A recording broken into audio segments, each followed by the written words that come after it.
और इसीलिए प्रधानमंत्री मोदी ने लाल किले के प्राचीर से कहा कि दिमागी नक्सलियों को आइसोलेट करना होगा। लेकिन दिमागी नक्सली आखिर है कौन? कुछ लोग ये सवाल पूछ रहे हैं तो कुछ लोग खुद ही सामने आ रहे हैं और आकर बता रहे हैं कि वो दिमागी नक्सली हैं। कांग्रेस के वरिष्ठ नेता हैं पी चिदम्बरम और वो खुद कह रहे हैं कि वो दिमागी नक्सली हैं और उन्हें इस बात पर गर्व है। सवाल ये है कि चिदम्बरम को किस बात का गर्व है? यूपीए के कार्यकाल में भगवा को बदनाम करने का गर्व है या फिर डिजिटल इंडिया के विरोध का?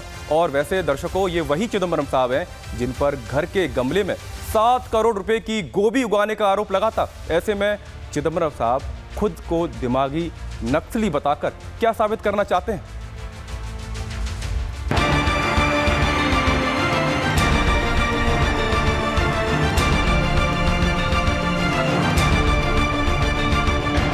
हथियारी नक्सल तो गए, लेकिन दिमागी नक्सल मौके की तलाश में है। प्रधानमंत्री नरेंद्र मोदी ने लाल किले की प्राचीर से अर्बन नक्सल के अपग्रेडेड वर्जन दिमागी नक्सल पर चोट की तो देश की संवैधानिक व्यवस्थाओं के खिलाफ जहर बोने वाले लोग बिलबिला उठे।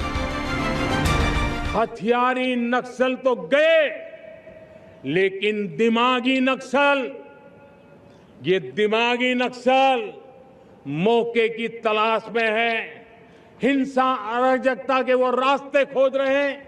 इन दिमागी नक्सलियों को पहचानना होगा, इन दिमागी नक्सलियों को आइसोलेट करना होगा और राष्ट्र को विकसित राष्ट्र बनाने की मुख्य धारा की ओर देश की युवा पीढ़ी को जोड़ना होगा। लाल किले से प्रधानमंत्री मोदी ने बिना नाम लिए देश को उन तत्वों से सचेत और सतर्क किया था जो हिंसा को बढ़ावा देते हैं, जो लोकतांत्रिक व्यवस्था को कमजोर करने की कोशिश करते हैं, जो चुनाव आयोग से लेकर देश की सेना के खिलाफ युवाओं को भड़काते हैं। लेकिन पीएम मोदी का भाषण सबसे ज्यादा कांग्रेस के वरिष्ठ नेता पी चिदम्बरम को चुभा। पी चिदम्बरम ने एक्स पर लिखा, मुझे दिमागी नक्सल होने पर गर्व है। सवाल यह है कि दिमागी नक्सल वाली चोट सबसे ज्यादा कांग्रेस के वरिष्ठ नेता पी चिदम्बरम को ही क्यों पड़ी? जिस सोच को पीएम देश की एकता और सामाजिक शांति के लिए खतरा बता रहे हैं, उस पर कांग्रेस के नेता गर्व क्यों जता रहे हैं? कांग्रेस का दिमागी नक्सल वाला कनेक्शन क्या है? ये युवाओं में भी घुसपैठ करते हैं और उन्हें अपने दिमागी चालाकी से हिंसक गतिविधियों की तरफ मोड़ने का प्रयास करते हैं। इसलिए आज हमें इन दिमागी नक्सलियों से सावधान रहना है, क्योंकि यही लोग हैं जो नक्सलियों का महिमा मंडन करते हैं। यूपीए कार्यकाल में पी चिदम्बरम बड़े बड़े पदों पर रहे। देश का गृह मंत्रालय हो या फिर वित्त मंत्रालय, हर गद्दी पर पी चिदम्बरम विराजमान रहे। इसलिए दिमागी नक्सल शब्द पर पी चिदम्बरम की चिढ़ का कारण भी वाजिब है, क्योंकि पी चिदम्बरम ने यूपीए कार्यकाल में जो बीज बोया, कांग्रेस आज तक उसको काट रही है। ये पी चिदम्बरम ही है जिन्होंने गृह मंत्री रहते हुए 2010 में पुलिस प्रमुखों के सम्मेलन के दौरान भगवा आतंकवाद शब्द का इस्तेमाल किया था। ये पी चिदम्बरम ही है जिनके कार्यकाल में 26/11 हमलों के बाद अंतर्राष्ट्रीय दबाव के चलते पाकिस्तान पर कोई कार्रवाई नहीं की। ये वो पी चिदम्बरम ही है जिन्होंने बढ़ती महंगाई पर कहा था कि जब लोग 20 रुपए की पानी की बोतल और 15 रुपए की आइसक्रीम खरीद सकते हैं तो वो महंगाई की शिकायत क्यों करते हैं।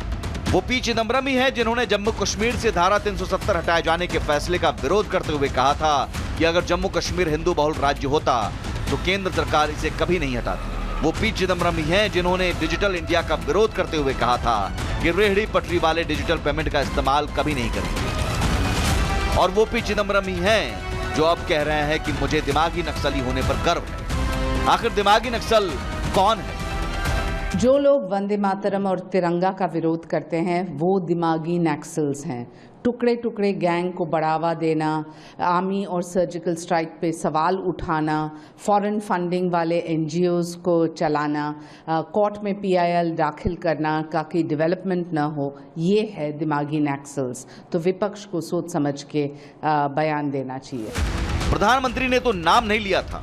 केंद्रीय संसदीय कार्य मंत्री किरण रिजिजू ने भी आज स्पष्ट कर दिया कि प्रधानमंत्री नरेंद्र मोदी ने अपने स्वतंत्रता दिवस भाषण में विपक्षी नेताओं को दिमागी नक्सल नहीं कहा था, बल्कि पीएम ने उन्हें दिमागी नक्सल कहा जो माओवाद का समर्थन करते हैं, जो अलगाववादियों के साथ खड़े होकर आर्टिकल 370 का सपोर्ट करते हैं, जो नॉर्थ ईस्ट से भारत को अलग करने के लिए चिकन नेक को काटने के मंसूबे रखते हैं। दिमागी नक्सल कौन है जो इनका विरोध करते हैं? यही तो दिमागी नक्सल ने मांग की थी ना, जाति जनगणना होनी चाहिए। 4 साल तक कहा नहीं होगा, नहीं होगा, नहीं होगा, ये अर्बन नक्सल सोच है। पर 1 साल पहले अप्रैल 30, 2025 को उन्होंने घोषणा की कि जातीय जनगणना होगा। तो ये सब बदनाम करने में प्रधानमंत्री बहुत माहिर हैं। सवाल यह है कि दिमागी नक्सली अब अपनी पोल खुद ही क्यों खोल रहे हैं? पी चिदम्बरम को क्यों बताना पड़ रहा है कि वो ही दिमागी नक्सली है? Bureau report, Republic Bharat.